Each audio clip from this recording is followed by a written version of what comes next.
انا جعل الحق علی لسانی عمر وقلبہ وهو الفاروق فرق اللہ بہ بین الحق والباطل۔ نبی کریم صلی اللہ تعالیٰ علیہ وآلہ وسلم نے ارشاد فرمایا، بے شک اللہ تعالیٰ نے حق کو عمر کی زبان پہ جاری کر دیا ہے اور عمر کے دل کے اندر حق کو نقش کر دیا ہے، اور وہ فاروق ہیں، اللہ تعالیٰ نے ان کے ذریعے حق اور باطل کے درمیان فرق کر دیا ہے۔ تو یہ حدیث مبارکہ کے اندر حضرت سیدنا عمر فاروق رضی اللہ تعالیٰ عنہ کی یہ فضیلت ہے کہ میرے آقا کریم صلی اللہ تعالیٰ علیہ وسلم نے ارشاد فرمایا کہ رب نے عمر کے ذریعے حق اور باطل کے درمیان فرق کر دیا ہے۔ محدث کبیر حضرت علامہ جلال الدین سیوطی رحمۃ اللہ علیہ آپ فرماتے ہیں، جب حضرت فاروق اعظم رضی اللہ تعالیٰ عنہ آپ ایمان لائے، اس وقت نبی کریم صلی اللہ تعالیٰ علیہ وآلہ وسلم کو مکان کے اندر چھپ کر نبی کریم صلی اللہ تعالیٰ علیہ وسلم کو نماز پڑھتے ہوئے حضرت فاروق اعظم نے دیکھا۔ تو بعض علماء فرماتے ہیں کہ حضرت فاروق اعظم رضی اللہ تعالیٰ عنہ کے ایمان لانے کی خوشی میں اللہ تبارک و تعالیٰ کی بارگاہ میں حضور نے 2 رکعت نفل بطور شکرانے کے جو ہے وہ ادا کیے۔ تو حضرت عمر فاروق اعظم رضی اللہ تعالیٰ عنہ نے عرض کیا، یا رسول اللہ کیا ہم حق پر نہیں ہیں؟ میرے آقا نے فرمایا، عمر ہم حق پر ہیں۔ تو عرض کی، یا رسول اللہ پھر چھپ کر کے ہم نماز کیوں پڑھتے ہیں؟ تو نبی کریم صلی اللہ تعالیٰ علیہ وآلہ وسلم نے ارشاد فرمایا، اے عمر تیرے قبیلے والے مجھے خانہ کعبہ کے اندر نماز پڑھنے کی اجازت نہیں دیتے، اس وجہ سے میں یہاں نماز پڑھ رہا ہوں۔ اس وقت حضرت عمر فاروق اعظم رضی اللہ تعالی عنہ آپ نے اعلان کیا کہ جب میں دائرہ اسلام کے اندر داخل ہو چکا ہوں تو اب کیسے ہو سکتا ہے کہ ہم چھپ کر جو ہے وہ اللہ کی عبادت کریں، جب کہ حق پر بھی جو ہے وہ ہم ہیں۔ اس وقت حضرت عمر فاروق اعظم رضی اللہ تعالیٰ عنہ فرماتے ہیں، اس کے بعد ہم سب مسلمان 2 صفیں بنا کر جو ہے وہ نکلے۔ ایک صف کے اندر حضرت امیر حمزہ رضی اللہ تعالیٰ عنہ تھے اور ایک صف کے اندر حضرت عمر فاروق اعظم رضی اللہ تعالیٰ عنہ تھے۔ اس طرح ہم سب غلامان مصطفیٰ نبی کریم صلی اللہ تعالیٰ علیہ وآلہ وسلم کے ساتھ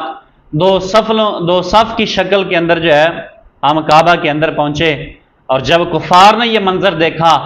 کہ جناب حضرت عمر فاروق اعظم رضی اللہ تعالیٰ عنہ بھی ساتھ ہیں اور حضرت امیر حمزہ رضی اللہ تعالیٰ عنہ بھی ساتھ ہیں، ان پہ یہ منظر بڑا مشکل گزرا اور انہیں بڑی تکلیف ہوئی۔ اس کے بعد نبی کریم صلی اللہ تعالیٰ علیہ وآلہ وسلم اور آپ کے دیگر صحابہ کرام جو چھپ کر جو ہے نماز ادا کرتے تھے، مگر اس کے بعد علل اعلان نمازیں ادا ہو رہی ہیں۔ اور پھر آگے ام المومنین حضرت عائشہ صدیقہ رضی اللہ تعالیٰ عنہ فرماتی ہیں کہ میرے آقا کریم صلی اللہ تعالیٰ علیہ وسلم نے حضرت عمر کے بارے میں ارشاد فرمایا، حضور ارشاد فرماتے ہیں، انی لا انظر الی شیاطین الجن والانس قد فروا من عمر۔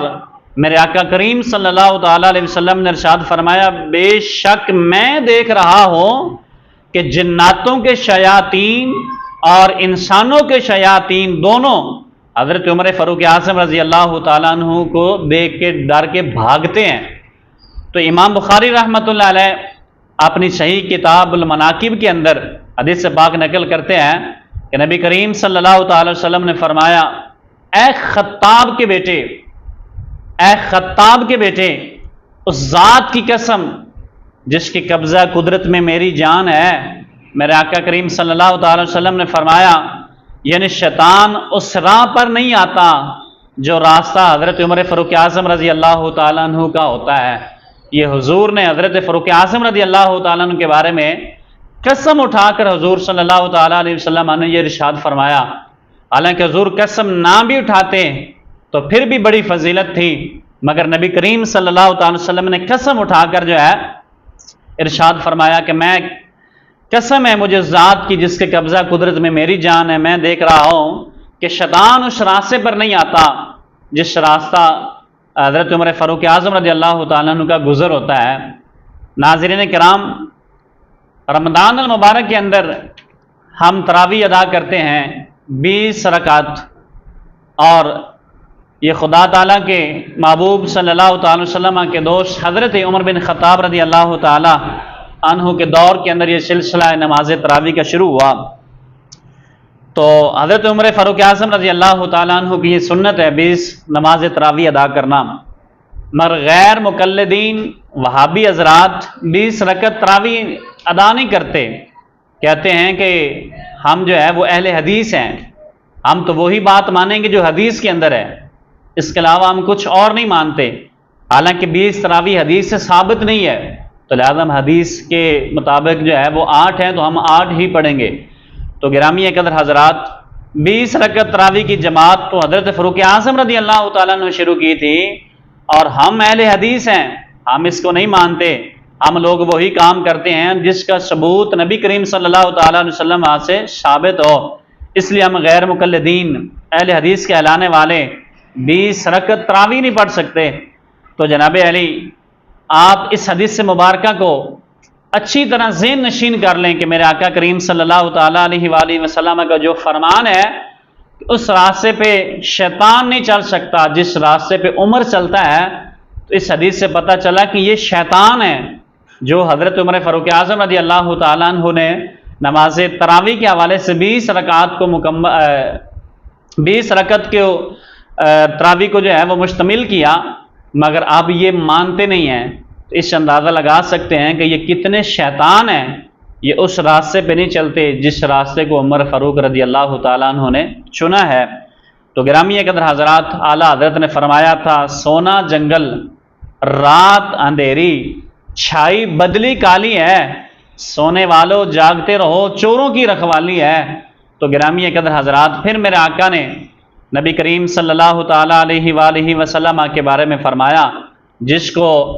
شیخ عبدالحق محدث دہلوی رحمۃ اللہ علیہ نے مدارج النبوہ کے اندر جو ہے وہ لکھا ہے، حضور نے ارشاد فرمایا کہ عمر فاروق مجھ سے ہیں اور میں عمر سے ہوں، اور جس جگہ عمر ہوتے ہیں، جس جگہ عمر ہے اور حق جو ہے وہ عمر کے ساتھ ہے۔ تو گرامی قدر حضرات، پھر میرے آقا کریم صلی اللہ تعالیٰ علیہ وسلم نے حضرت عمر فاروق اعظم رضی اللہ تعالیٰ عنہ کی شان کو بیان کرتے ہوئے حضور نے فرمایا، انا خاتم النبیین، حضور نے ارشاد فرمایا کہ میں آخری نبی ہوں، میرے بعد کوئی نبی نہیں آ سکتا، کیونکہ اللہ تعالیٰ کے محبوب علیہ الصلوۃ والسلام کے سر پر جو ہے وہ نبوت کا تاج سجا ہوا ہے کہ آپ آخری نبی ہیں۔ تو نبی کریم صلی اللہ علیہ وسلم نے فرمایا، لا نبی بعدی، یعنی میرے بعد کوئی نبی نہیں ہے، قیامت تک کوئی نبی نہیں آ سکتا۔ مگر آگے حضور صلی اللہ تعالی وسلم نے ارشاد فرمایا، لو کان بعدی نبی لکان عمر بن الخطاب، میرے آقا کریم نے ارشاد فرمایا اگر میرے بعد کوئی نبی آنا ہوتا، تو میرے بعد اگر کوئی نبی ہوتا تو وہ عمر فاروق نبی ہوتے۔ اتنی فضیلتیں جو ہیں وہ نبی کریم صلی اللہ تعالیٰ علیہ وآلہ وسلم کے حدیث مبارکہ سے ہمیں ملتی ہیں کہ حضور نے حضرت عمر کی شان کو کیسے بیان کیا، مگر عمر کی شان کو وہی مانے گا جس کے دل کے اندر جو ہے وہ ایمان کی رتی ہو، اور شیطان حضرت عمر فاروق اعظم رضی اللہ تعالیٰ عنہ کی شان کو کبھی بھی نہیں تسلیم کرتا۔ حضرت ابو ہریرہ فرماتے ہیں، نبی کریم صلی اللہ تعالی وسلم نے فرمایا، پہلی امتوں میں محدث ہوا کرتے تھے، اور حضور فرماتے ہیں فَإِن يَكُ فِي أُمَّتِي أَحَدٌ فَإِنَّهُ عُمَرُ، میرے آقا صلی اللہ تعالی وسلم نے فرمایا یعنی میری امت میں اگر کوئی محدث ہوتا تو وہ عمر ہوتا۔ کتنی شان حضور صلی اللہ تعالی وسلم نے حضرت عمر کی بیان فرمائی ہے۔ اور آگے محدث کسے کہتے ہیں؟ علامہ ابن حجر آپ نے فتح الباری کے اندر جو ہے اس کی وضاحت لکھی ہے کہ محدث کسے کہتے ہیں، کہ محدث وہ شخص ہوتا ہے جس کو من جانب اللہ کی طرف سے الہام جو ہے وہ ہوتا رہتا ہو، اور عالم بالا سے جس کے دل میں حقائق کو القاء کیا جائے، اور بغیر ارادہ اور قصداً جس کی زبان پر حق کا ترجمان بن جائے، اور اس کی زبان سے جو نکلے وہ حق اور سچ جو ہے وہ نکلے۔ مفسر کبیر حضرت علامہ جلال الدین سیوطی رحمۃ اللہ علیہ آپ فرماتے ہیں، میرے آقا صلی اللہ تعالی وسلم کی بارگاہ میں عرض کیا گیا، یا رسول اللہ صلی اللہ تعالی وسلم محدث کیسا ہوتا ہے؟ تو تو آقا کریم صلی اللہ تعالیٰ علیہ وسلم نے ارشاد فرمایا جس کی زبان پہ فرشتے بات کریں وہ شخص محدث ہوتا ہے، اور حضور نے حضرت عمر کو جو ہے وہ محدث کہا ہے۔ اور پھر حضور صلی اللہ تعالیٰ علیہ وآلہ وسلم نے فرمایا کہ میں نے خواب دیکھا، خواب کے اندر میں نے دیکھا لوگ میرے سامنے پیش کیے جا رہے ہیں اور سب لوگوں نے قمیض پہنی ہوئی ہے، کسی کی قمیض سینے تک ہے، کسی کی ناف تک ہے، کسی کے گھٹنوں تک ہے، حتیٰ کہ میں نے عمر کو دیکھا اس کی قمیض